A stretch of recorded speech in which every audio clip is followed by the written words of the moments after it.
silent please. Okay, recording. 300 میلیون نفر در تمام جهان نظر نوروز رو جشن می‌گیرند. از بالکان تا دریای سیاه، سواحل دریای خزر، آسیای میانه، جنوب آسیا، خاورمیانه، اینها همه به این معنیه که نوروز فقط هفت‌سین و سمنو و بوی عیدی روی توپ نیست.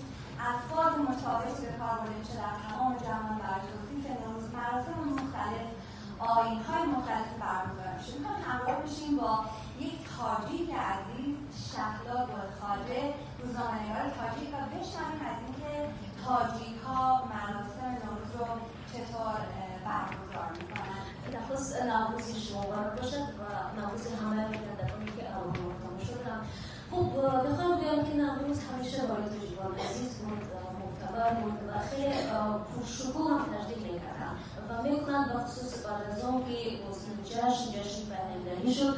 و البته اگر این شب روز گذاری تا به تاجیکستان بیفتد، حتما اکثری زنان رو با این گونه پیراهن خواهید دید. این پارچه مثل اینکه بهش میگن پارچه اطلس هست، ادرس هست، اطلس. این یک ادرس است، یعنی رنگش کمتر است، ولی به هر صورت بازگوی است که بهار است و رمزی بهار دارد. یعنی اگر شما بگید رنگش سر صورت زرد دارد، یعنی نور خورشید است، سبزه است، یعنی بهار ندارد.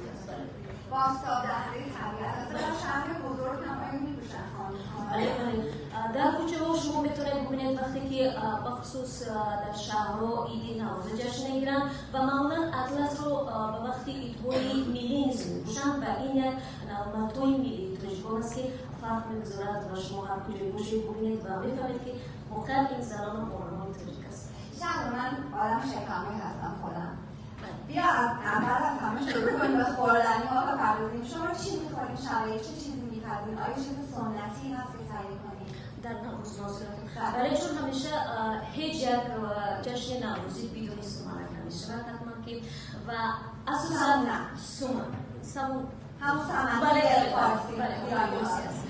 اساساً اون رو یک روزی پیش آماده می‌کنند و زنان و دختران شبانگاه می‌گذارند سمنک رو و تا به روز اون دینگی پر از سمنک رو می‌کوبند و برای اینکه خوش لذت شود، برای اینکه یک معلوم شد که بانوان خستگیشون خسته نیستند و واقعا طبع نوروز دارند، سرود می‌خوانند. مخصوصا ترانه‌های وابسته به سمنک نیز هست که در سر دل بانوان ما می‌کوبند و می‌خوانند.